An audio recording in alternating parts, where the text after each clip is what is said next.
Okay, we're back to the motors here. Got my clutch all done. So I have another crank kit here. I'm not sure what it is yet. I gotta open it up. It says 5-inch stroke, 4XLS, SLX, Evo plus 1/4 inch. That means I got a 1/4 inch longer pinion shaft in it. Made for an Evo. Other than that, I'm not sure what it is. So pop it open, see what's in there. It's something maybe I can use.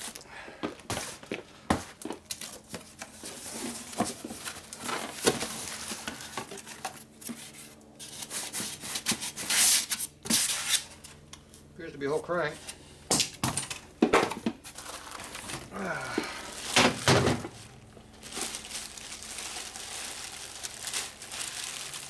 Bearings and all. Yeah.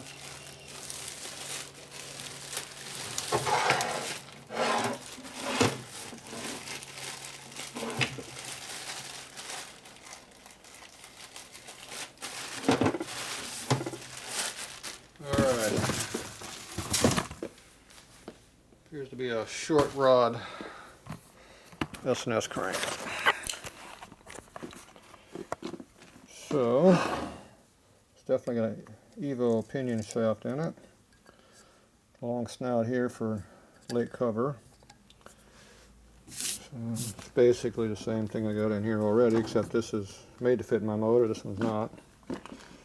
So I have a Timken bearing over here and a ball bearing. See? Instead of having that stupid thing in there, this thing's a joke. Alright, so this is good for putting something else. Alright, extra parts we don't need. So this is a short rod motor. The 5-inch stroke, see the piston gets so low it starts to hit. When you got a big long rod like this, you don't get even close to the darn flywheel. And this rod's a little short. I want to put a longer rod in that. This is 7.440. This was 7.690. So that's a 1/4 inch longer. And I want to go up another 210 thou to an 8-inch rod. So that'll be like 7/16 over length, over stock. I'll probably wind up having to put a stroker plate under here to bring it up a little bit. If it's as high as this case is, it'd be fine, but this one's a little bit lower deck than this one. So, and I got a tall piston here, so if I put a shorter piston, that would maybe compensate, but not enough. I can't take a 1/4 inch out of that piston. So more than likely we'll end up putting a stroker plate under here, shimming them up a little bit. Some commenters asked me what the hell I meant by putting washers and spacers under the cylinders. That's why you do it. So you get a taller motor, rod gets longer. It's all about the rod to stroke ratio. It has to do with how much this rod goes sideways like this. The shorter the rod, the more it turns 90 degrees on you and it comes all the way down.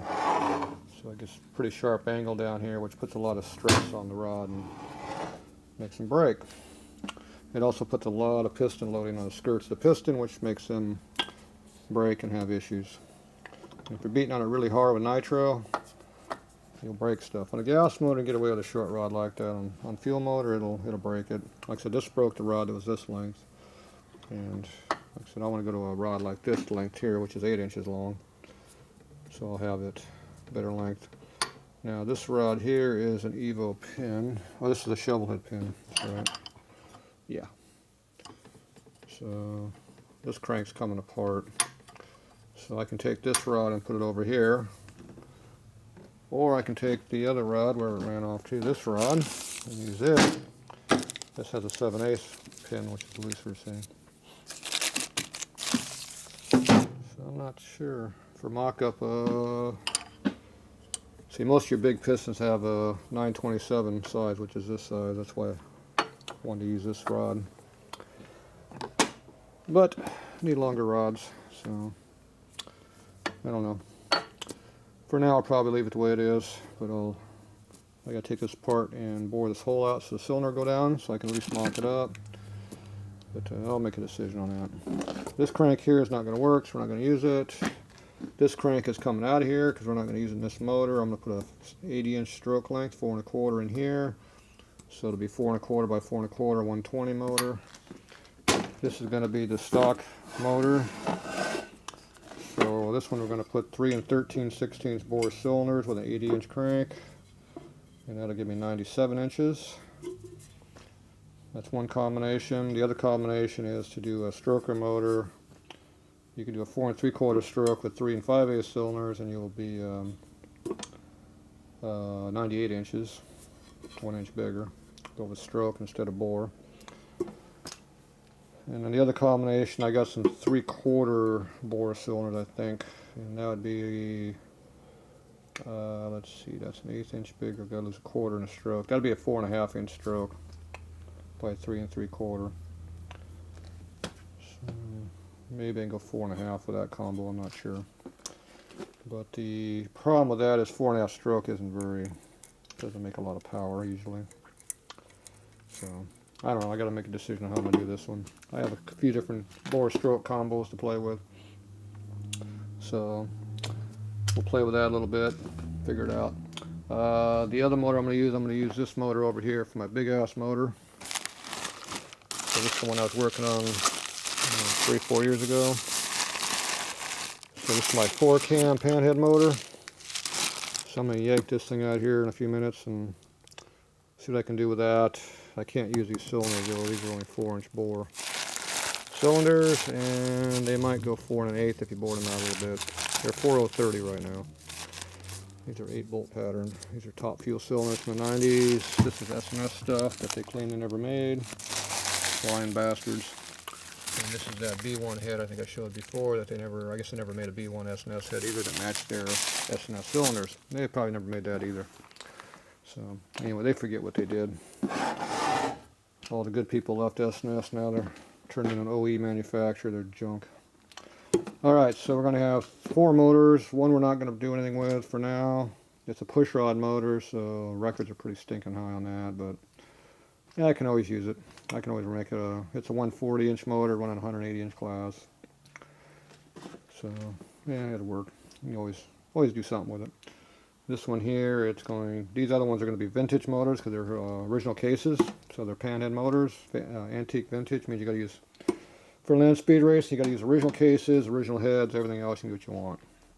So you can modify it as much as you want, you just can't start with aftermarket stuff like this. You got to start with original stuff like these and like this.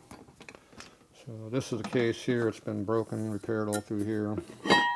So not exactly the best welding, so I'll redo all this. So this is a 55 core pattern, and it was casted in a 8/65 right there. So this would be a 66 case.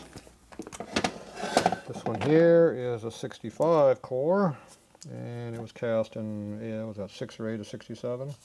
So this is a 68 case. So this one's even got some numbers still down here. It says 67, but I don't believe that.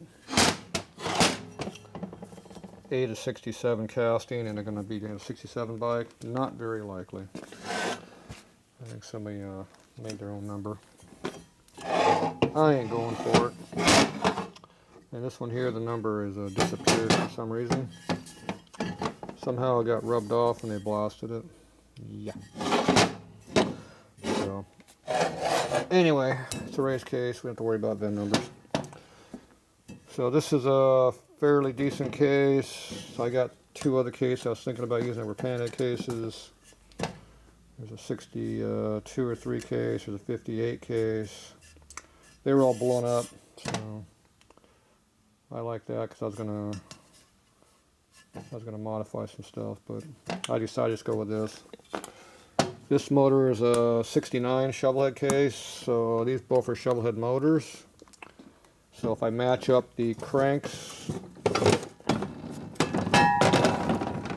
over here, whatever amount the crank sticks out of the case, if I do the same thing on both motors, they'll fit in the same chassis.